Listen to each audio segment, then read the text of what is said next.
Assalamualaikum warahmatullahi wabarakatuh. Berjumpa lagi dengan saya di kuliah K3. Pada kesempatan kali ini kita akan membicarakan mengenai pemadaman dan pencegahan kebakaran.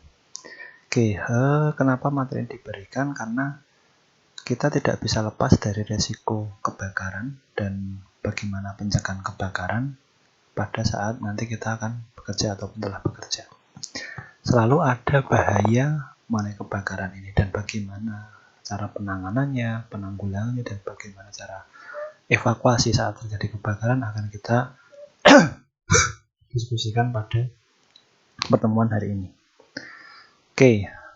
Jadi kebakaran itu dapat terjadi jika dan hanya jika ada bertemunya bahan yang mudah terbakar, oksigen, dan sumber panas.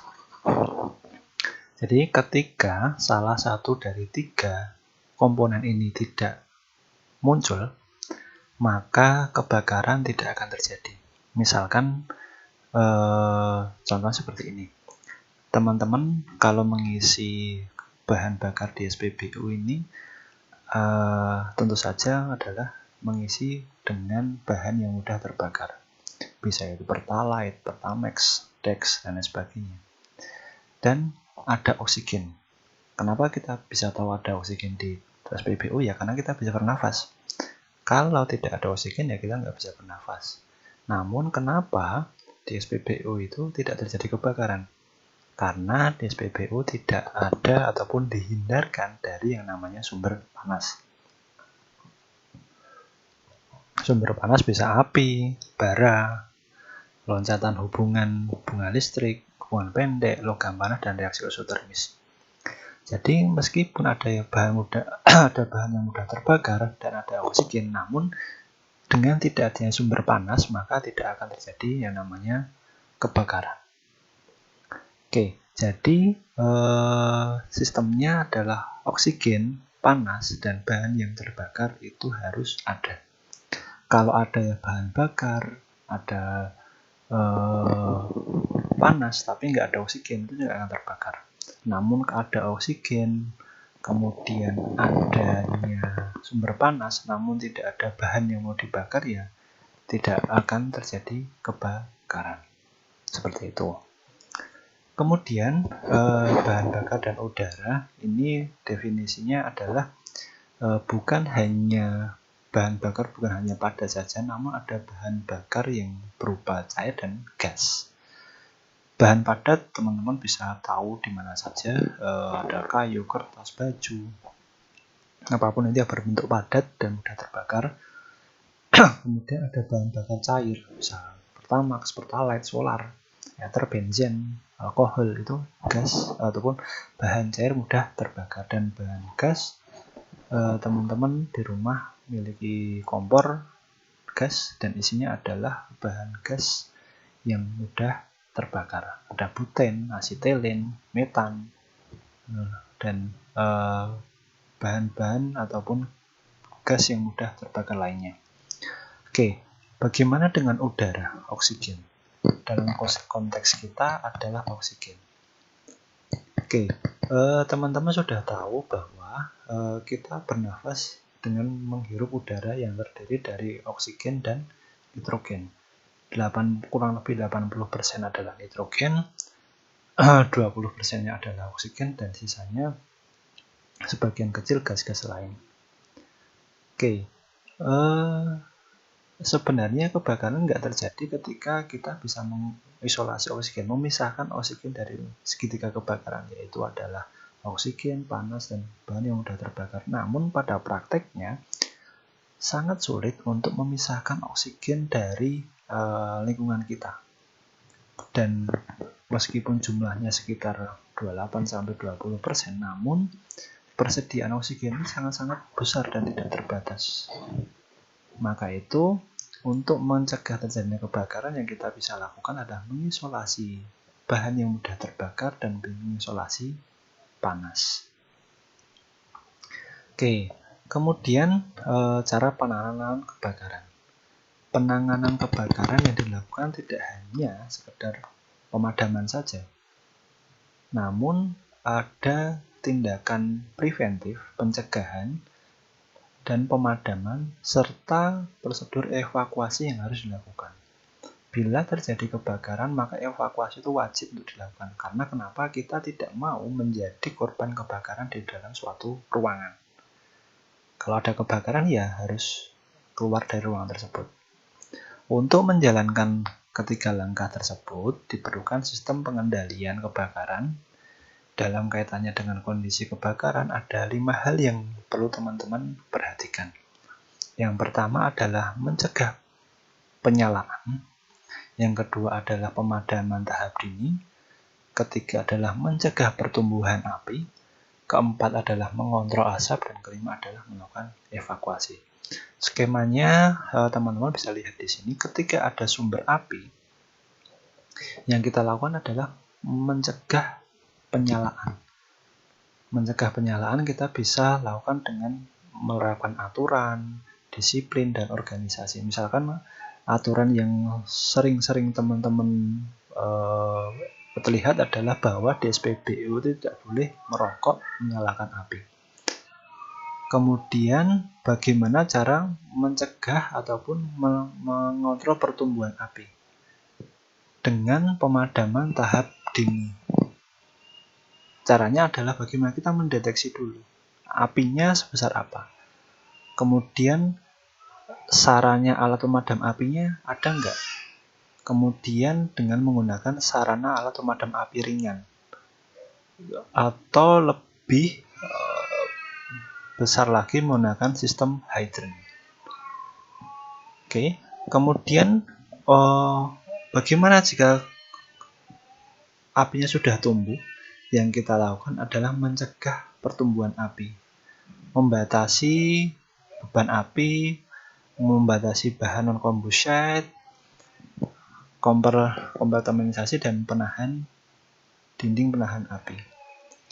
Kalau teman-teman suka lihat kebakaran, pernah melihat kebakaran di suatu daerah, yang pertama kali dipadamkan ataupun disemprot air oleh pemadam kebakaran itu bukan sumber apinya, namun daerah di sekitar tempat kebakaran itu. Kenapa? Itu dilakukan untuk mencegah api tumbuh. Kemudian ketika apinya telah membesar, itu harusnya bagaimana? Tumbuh dan membesar.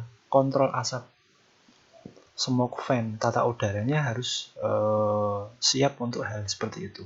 Jangan sampai ketika nanti ada korban di dalam rumah ataupun dalam bangunan itu meninggal karena teracuni oleh asap api yang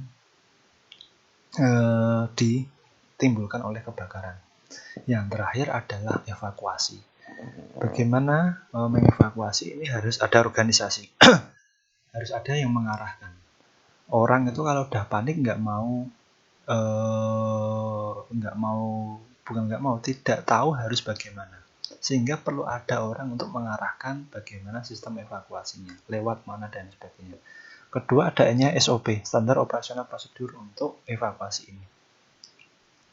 Ketiga adalah latihan, dan keempat adalah sarana. Latihan ini perlu sekali dilakukan sehingga ketika nanti terjadi kebakaran yang benar, terjadi kebakaran yang sebenarnya, teman-teman sudah paham, sudah pernah melakukan simulasi atau latihan pencegahan kebakaran ataupun evakuasi kebakaran ini. Ketika semuanya sudah ketika semuanya sudah terkendali, maka kondisi aman kebakaran. Namun ketika api tumbuh membesar dan tidak terkendali, maka dia akan timbul kondisi bahaya. Oke, kemudian dalam upaya pencegahan kebakaran, surat Menaker tahun 1990 mengatur tentang Material Safety Datasheet. Material Safety Datasheet itu apa toh? Adalah dokumen tentang suatu bahan kimia. Ini spesifik bahan kimia, maksudnya bahan kimia adalah semua bahan. Karena dalam konteks kimia, semua bahannya adalah bahan kimia, tidak ada bahan non-kimia yang harus ada pada industri yang membuat, menyimpan, atau menggunakannya, yang memberikan informasi tentang bahan kimia tersebut. Jadi MSDS ini penting untuk teman-teman tahu fungsinya buat apa, atau buat tahu detail dari sifat bahan yang teman-teman pakai. Misal kalau teman-teman bekerja di industri, sangat-sangat penting. MSDS ini isinya adalah identitas bahan. Ini bahannya namanya apa toh? Kemudian komposisinya apa toh? Identifikasi bahayanya apa? Kemudian kalau terjadi kecelakaan, tindakan P3-nya bagaimana? Keempat, ada tindakan penanggulangan kebakarannya bagaimana? Cara menyimpannya gimana? Dan lain-lain. Tindakan terhadap tumpahan, pengendalian sifat fisik, toksikologi, ekologi, pembuangan limbah, pengangkutan, dan peraturan perundang-undangan. Ini semuanya ada dalam MSDS. Nanti teman-teman misalkan punya bahan, beli bahan, misalkan ether atau aseton, itu gimana tuh menyimpannya? Secara undang-undang boleh nggak kita menjual belikan ataupun menggunakan ini di lingkungan, ataupun membuangnya bagaimana sisa limbahnya? Itu ada dalam MSDS. Contoh dari MSDS ini saya berikan contoh adalah kloroform. Kloroform produsennya adalah merek dengan nama dagang Supelco. Subnya adalah Supelco. Ini MSDS-nya adalah dalam bahasa Indonesia. Jadi beberapa produsen itu sudah membuat MSDS dalam bahasa Indonesia. Namun beberapa produsen masih menggunakan bahasa Inggris. Kebetulan ini adalah bahasa Indonesia. Kloroform untuk analisis dengan kode Imparta. Kemudian nomor produk, nomor katalog. Ini kemudian penggunaannya untuk apa, rinciannya, perusahaannya dari mana, kemudian klasifikasinya bagaimana, ada semuanya. Ini ada kurang lebih 18 halaman untuk satu produk. Nanti tergantung dari produknya seperti apa. Semakin kompleks produk, maka MSDS-nya akan semakin panjang. Kemudian ketika kita sudah menjumpai kebakaran, jadi kebakaran tidak bisa disamaratakan. Jadi kebakaran itu dapat kita klasifikasikan berdasarkan zat apa yang terbakar atau material apa yang terbakar. Kita dapat klasifikasikan menjadi 6, kelas A, kelas B, C, D, electrical, dan kelas F. Kelas A ini adalah apinya berasal dari sumber yang kebakaran adalah composite material atau bahan yang mudah terbakar. Kelas B adalah flammable liquid, cairan yang mudah terbakar. Kelas C adalah gas yang mudah terbakar. Kelas D adalah logam yang mudah terbakar. Kelas elektrik adalah berasal dari yang terbakar adalah listrik. Dan kelas F adalah deep fat fryer. Oke. Kemudian masing-masing kelas ini juga memiliki tata cara khusus dalam pemadamannya. Kita kenal ada beberapa jenis bahan pemadam, ada air, ada foam, ada dry power, ada dry powder, CO2, dan wet chemical. Nah, contoh di sini adalah ketika kelas A, composite material, kayu, kertas, itu kita dapat padamkan dengan air. Kenapa? Karena itu sangat efektif. Air itu nanti akan menurunkan temperatur dari bahan tersebut sehingga titik nyalanya tidak terlampau dan dia akan padam. Namun air tidak boleh kita gunakan dalam misalkan electric equipment. Kenapa? Kita tahu air itu dapat menghantarkan listrik, sehingga nanti bila kita siram listriknya dengan air, maka kemungkinan untuk jadi perpindahan listrik itu akan tinggi, sehingga dia bisa pemadamnya bisa kesetrum. Kemudian pada kelas F, deep fat fryer ini tidak boleh. Teman-teman yang suka masak pasti pernah melihat ataupun pernah mengalami ketika minyak yang sangat panas itu disiram ataupun dimasuki air, maka reaksinya akan seperti apa? Bukannya malah padam, mungkin malah apinya akan semakin menjadi. Kemudian untuk selanjutnya contohnya adalah foam, dry powder. Dry powder ini adalah bahan pemadam kebakaran yang sering kita jumpai di tempat kerja, di kampus, dan tempat-tempat yang lain. Karena hampir semua jenis kebakaran itu dapat dipadamkan menggunakan dry powder. Biasanya dry powder ini kodenya ataupun warna dari tabungnya adalah berwarna merah, sehingga nanti ketika kita keluarkan atau kita cabut pinnya kemudian kita tekan kerannya, penjepitnya itu kita buka, maka nanti yang keluar adalah berupa serbuk berwarna putih yang dia akan dapat mencegah ataupun memblokir hubungan antara panas tersebut dengan oksigen di luar, sehingga terjadi pemadaman. Kemudian ada CO2, kemudian ada wet chemical. Nah, teman-teman mungkin sebagian sudah pernah praktek bagaimana cara memadamkan api. Itu sangat penting untuk teman-teman ketika nanti menghadapi situasi yang sebenarnya. Jangan sampai ketika kita mau memadamkan api dengan alat pemadam api ringan, teknik yang kita gunakan salah. Bukannya padam malah menjadi lelucon nantinya. Oke, yang selanjutnya adalah prosedur evakuasi. Teman-teman pasti sadar bahwa keselamatan manusia ini adalah hal yang terpenting dalam kebakaran. Ketika kebakaran sudah membesar, tidak bisa diatasi dengan alat pemadam api ringan, maka yang harus dilakukan adalah melakukan evakuasi manusia maupun barang kalau bisa.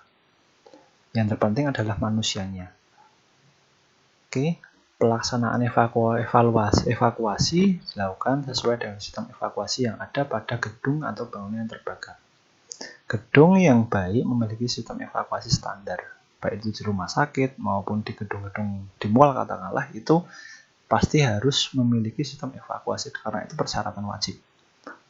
Misalnya di sini dijelaskan bahwa pintunya harus dapat dilalui oleh 40 orang selama 1 menit. Ada jalan petunjuk rute yang harus dilalui ketika kondisi darurat, ada akses jalan yang dapat dilalui oleh mobil pemadam kebakaran dan lain-lain. Jadi saat kita membangun gedung ataupun membuat gedung itu menjadi kantor ataupun bangunan yang digunakan oleh manusia, maka hal-hal seperti ini harus diperhatikan. Kita nggak boleh asal-asalan dalam mendesain satu tempat. Kita harus memperhatikan bagaimana proses evakuasi ketika terjadi keadaan darurat seperti kebakaran ini.